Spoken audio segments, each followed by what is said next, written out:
Hello everyone and welcome back to another AFK Journey video. In this video, I wanted to make an update to my Supreme Arena defense lineup because we've had a little bit of testing specifically with map number 2 for the Thoran Effect, because this is actually a very game-changing effect which I kind of overlooked when I was making my teams yesterday. But after 10 seconds into the match, there's going to be a massive health drain on both your side and the enemy side, and the drain will continue until 300% of total health ratio is going to be depleted from your heroes, and usually that's just going to wipe out almost an entire team.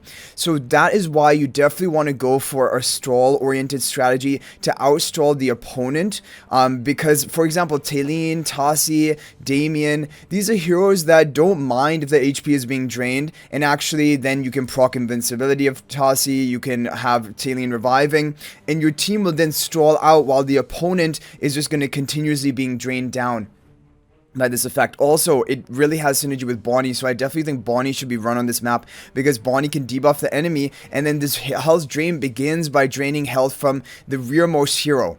Prioritize summons and then heroes starting with the rearmost one. So that is probably going to be one that Bonnie has the debuff on, and then the debuff is going to spread more rapidly. And then I think Light Call spell really synergizes with the Stroll idea. So basically I've done testing, and this is the team which is doing the best for me by far. I've even tried teams, for example, with Thoran, because that is what my viewer recommended from the VN server, and I think Thoran can be a good option here, definitely. And for the free-to-play lineup, I'll show you guys that as well. I think Thoran is really good here, but for the pay-to-win lineup, I think this is the best. Talene and then Tassi off to the side. She's going to tank enemies positioned here, and then Bonnie on the faction tile, and then Lily May in the back with Damien. I think that is a really good team for team number 2. It's been working out pretty well for me.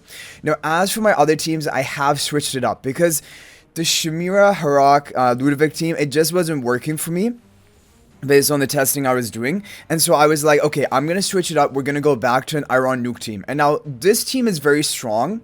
But the reason I've tried to avoid doing Iron Nuke teams is because all the opponent has to do is put Dunlinger into the team, and you're at a heavy disadvantage, because that is my major problem with Iron teams on defense. We have Nero to take enemy Lily May, so at least we counter Lily May, but you cannot counter Dunlinger, and all they have to do is put Dunlinger, and then you're basically losing out on your Almas, your Iron, your Nero, all of their value, and then Carolina doesn't get able to snowball off of it. So now this team would be the best if you had Bonnie rather than Carolina here, but like I said, I'm using Bonnie on map number 2. So that's why Carolina, I decided to go here, because I like the Graveborn faction talent tiles. I like the Graveborn factions much more than the Wilder factions. You could complete the Wilder here, for example, using Arden rather than Carolina. Arguably, that is also really good. But I like the Graveborn faction talent, which gives a big shield, damage reduction, and damage boost to your Shimira to protect her and allow her to hit harder. And definitely, Iron nukes with Shimira, they work well. But Bonnie would be the best ally rather than Carolina. I don't know if Carolina is better than Arden, for example. It's basically between those two that you would want to run here, but you have to either complete Wilder faction or Graveborn faction, so those are the two options. As for the artifact, I'm not sure whether Shadow Blast would be the best or Dragon Roar would be the best.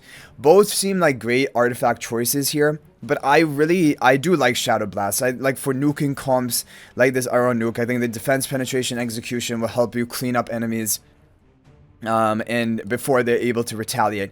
But I think even Elderbow spell could be fine here. So a bit of the issues with this team, Carolina also has a 4 range problem. Heroes with 4 range, it really does hurt because they're not able to attack right from the beginning of the match. They usually have to walk up, end up in an awkward position, and then begin attacking. And it's even worse if they have like Kulu to wall off your team, because then you have to walk up even further to get to them. But either way, I'm going to try this. Otherwise, I'm going to experiment with Arden, but I'm not as much of a fan of the Wilder faction talents compared to Graveborn. That's why I'm going for this one. And for team number 1, so Harak was not working in the Graveborn team because it was just too awkward. But this team is working for me. But of course, this is a pay-to-win team. Hypogean Celestial Tile team. This is very strong because you have the twins buffing up both Athalia and Harak, which are needed for their protection. And it gives them kill potential. We have Ludovic to be healing the Elijah right from the beginning of the match, and then he will shift his healing over towards the front line with your Harak and your Athalia. We have Siren on the faction talent tile. He's going to cast his ultimate really soon into the match with that 600 initial energy, and then he's going to get the value from the boosted attack after casting, and also he's going to crowd control the enemies. This is a very strong team.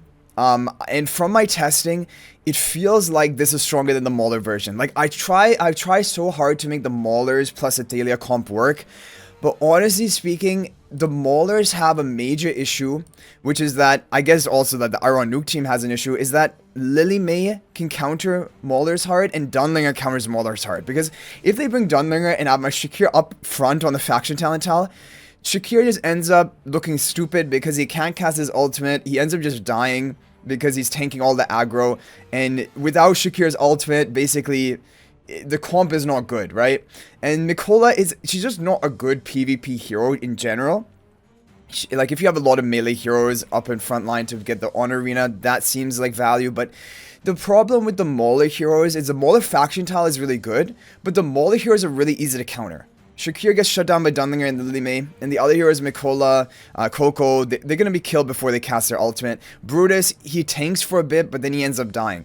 So there's a problem with the Maulers, and I'm hoping that when we get 2 faction talent tiles, maybe something will change for Maulers, but honestly, Hypogean and Celestial heroes are just far better. And so, like, if I'm going to run an Athalia comp, I think this is the comp I have to run. Fortunately or unfortunately, this is what I basically have to do. But I do like this. This one has worked well for me in the testing I've done so far. With the Dragon Roar artifact, I love Dragon Roar. It's my favorite artifact for PvP. I would run it on both Team 1 and Team 3 if I could, but we're going for Shadow Blast on Team 3 because one of them has to do that. So this is basically my new comp. I'll have a formation ID if you guys want to copy this specific one down. But if we talk about the free-to-play lineup, then this is how I've changed the free-to-play lineup. Basically, I've gone for the Stroll team on team number 2, which is going to be Lily May, Tassi, Bonnie, Damien, and Thoran. And Thoran strolls out well, Tassi strolls out well, Bonnie will apply a debuff, and that is going to help whittle down the enemy's health while Tassi and Thoran are basically untargetable and reviving or invincible. So this is a good counter to this basically map, and I think this is good for the free-to-play version. You could swap, you could have like Bonnie swap back to the Thoran or Lily May. I don't know which one is better, or if it really makes that much of a difference, but I would recommend this one to try. Then what I did was I said, okay, we're gonna go for the Maulers on team number 3, the Lenya Maulers team on team number 3, and actually I think, and I'll have this amended like in the formation ID, but I would like it like this. The reason for that is because look at the symmetrical tiles. These are the symmetrical tiles, and the only hero which is positional swappable by Rainier is going to be the Lila. And I think this is really important because a lot of what people like to do when you have this Elijah in the back, they Rainier swap your Elijah, and then she gets beaten down and destroyed easily. At least if they position swap the Lila, already she's planning to go in melee range and your Elijah is going to be safe in the back. The problem is when both your Elijah and Lila are taking heavy damage, they're going to be burst really quickly. So that's why I have it like this. And then I have Lenya on the Stellar Bond because this is a good, for like a budget type account, I think this is a very strong team. This is like a strong Mauler Lenya team, and like in like a lower level of competitiveness, this is going to be really good. Of course, Lily May does counter it, Dunlinger does counter it. However, if you can actually just overwhelm the opponents by having your Shakir on the Mauler faction talent tile, even if he gets interrupted, he can survive long enough to get off a second ultimate if the opponent doesn't have enough damage, and Lenya's going to come in swinging right from the beginning. Then for team number 1, this is basically what I decided to go with. Is going to be Damon buffing up the Shemira in the back, Real Forester in front of Shemira, Illusion in front of the Damon, as you see here. Ludovic will be healing Siren and Damon from the beginning of the match with the Dragon Roar artifact, and I think this is good. This map, I didn't really want to run Shemira on this map because like her range is an issue. It's difficult for her to get into the action, but I think it's probably better to run her on this map compared to this one, and Maulers can work out well here. So basically, those are my amended free-to-play team lineup. You can share your own opinions in the comment section down below. What are you planning to run? Do you have any other ideas? Feel free to let me know. But hopefully this is helpful, and I will update you guys if there's any other major changes I make during the week. But thanks for watching. That's gonna be it for this one. If you're not already subscribed to our YouTube channel, please smash that subscribe button. Also feel free to join my AFK Journey Discord server. There's a link to that in the description of this video. And finally, if you're thinking about making a purchase in AFK Journey, please use my affiliate link for the official Farlight store. There's a link to that in the description of this video and a pinned comment. This is the best way you can support me at no extra cost to you. So thanks for watching. I'll hopefully see you in the next video, and until then, everyone, peace out for now.